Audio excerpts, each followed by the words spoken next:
उठा दे, हम दवाई खा ले, खाना वाना खा ले के बाद सो आवे।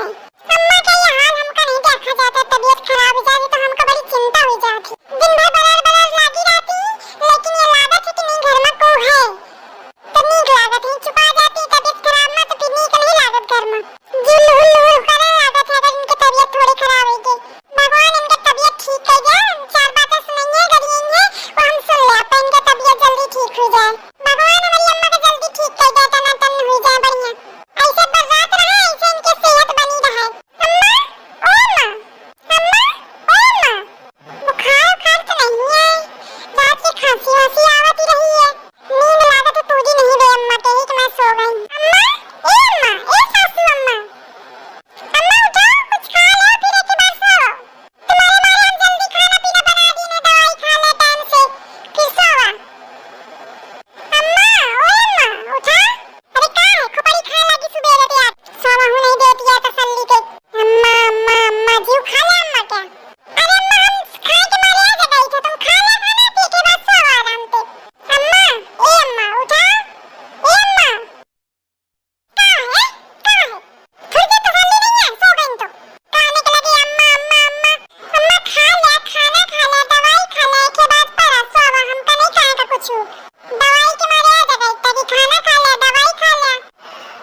समझे आवा हमका कहे कि मैं इतना दुलार दिखावती। अम्मा तुम बिना सोचे समझे इतना इल्जाम न लगावा जीजी के ऊपर। हम पंचे मिलके तन खाना पानी बनाईता सुस्ती रहन की अम्मा की तबीयत ठीक नहीं है जल्दी से बना दीन जा। फिर जीजी कहला कि जाती है अम्मा को बुला ला उनकी तबीयत ठीक नहीं है दवाई खा ले। तुम दोनों ने मिलके पढ़ाओ ना हमका समझो। सब कलाकारी हम दोनों के समझी थे। गुचुर गुचुर दिन भर लगी रहती है या सब करे में। हमारे लड़का बच्चा हमारे को पढ़ा रहे हैं। इतना होशियार हो गई। चुप पर हमारा हाथ दे दो नहीं तो बुला के पूरे मोहल्ले का सबके सामने बेइज्जत करो। तेरे मातारी बाप को बुलाओ कि कौनी मेरे का सिखा के लक्षण दे जाए ना अपनी बिटियन का। अम्मा हम झूठ नहीं बोली थे। अम्मा हम तुम्हारा कसम कही तुम झूठ नहीं बोली थे। अगर हम झूठ बोलें तो तुम काले मर जाओ। अम्मा हम झूठी नहीं बोली थे। हम नहीं चुरावा हम बता भी नहीं कि हम नहीं चुरावा। हम कहा कहीं कैसे साबित करी। हाँ खाने कसम मोर खाने झूठी कसम। तुम सब तो चाहती हो कि हम मर जान। चली जान हम ते टपक जान तो तुम आराम से राज करा। झूठी कसम खाए पड़ी है। तुम्हारे दोनों के अलावा वो काम नहीं कर सकती है। तो ही लगे आई है तो ही चरावाई। 1 घंटा के अंदर अंदर मोर हाल मिल जाओ जेने देख लीनो तुम। इज्जत चाहती हो तो 1 घंटा में सब वापस के दिनो में हार अनेरे देख लीनो तुम का करी छंदा सा। 1 घंटा ध्यान रखे 1 घंटा का समय भी नहीं। चुपचाप मां हार गई जैस। मटका के लगे काम धाम तो है नहीं। यही तुम्हारे ऊट पटांग के काम कर रही बस। हार वार कुछ नहीं हराना सब ड्रामा करी रही। वो झगड़ा का बहाना चाहिए इनका। हमका तो हंसी मजा पड़ी कि कुछ कहते नहीं बनो। कुछ नहीं मौका मिला तो चोरी का इल्जाम लगाए। नहीं अम्मा क्या हार तो हैरान है। ये झूठ नहीं बोलती है उनका हार तो हैरान है लेकिन चुरावा को है या नहीं समझे आ रहा। कौन दहजारीन हार चुराए और नाम हमारे ऊपर लाग गया। ये इल्जाम इतना बड़ा जो हमारे ऊपर लाग है ना या ऐसे न जाई। हमका पता लगाना पड़ी आखिर को आएगा। कौन दहजारीन चुराए तो तने को हमका बहाना तो लाग गया। पता चली कि कौन ही है तो के खैर नहीं है तो दशा खराब कर देवे। जोनी लड़का इल्जाम ला देना आज हम पता लगा के रहा। जब तक पता न लगेगा खाना पानी दाना हराम है। यही तो पता लगाओ नहीं अम्मा का भरोसा पूरा मोहल्ला इकट्ठा कर गया है। हाँ जीजी चला हम चली से तुम्हारे साथ हैं। हम तुम्हारे साथ हैं। अरे राम तब तो खतरा होगा कुछ करने को पड़ी। घर में चलेगी ना तुम्हारी हमारे ससुर। घर में चलेगी ना तुम्हारी हमारे ससुर। हम करवाए के आंसू हमारे ससुर। हम करवाए के आंसू हमारे ससुर। घर में चलेगी ना तुम्हारी हमारे ससुर। पिया जी से हमारे तो चुनरी लगाइयो।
गई। दोनों देवरानी जेठानी साथ मिलके हमका कूटी गए हैं, चटनी बना दे हैं। कौनो दशा तो बचे न पाई दे। भाग लो ले अम्मा पकड़ो अपन हार, कौनो दशा नहीं छोड़े सुना मैना। जब तक देख न ले ना तब तक कोई के ऊपर इसे इल्जाम न लगावा चाहिए। अरे बहुरिया का बताई, हमसे बहुत बड़ी गलती हुई है। धरे राखो तुम अपन गलती, हमका न चाहिए। ले हार अपन। एको बार न सोचे तुम कितने दिन के हमका रात ही गई, आपको कुछ हम चुरावा नहीं आज तक तो कैसे चुरा ली। पूरा मन खराब कर दी है हमार। गलती तो बहुत बड़ी हुई है, ऐसे चोरी का इल्जाम न लगावा चाहिए हमका।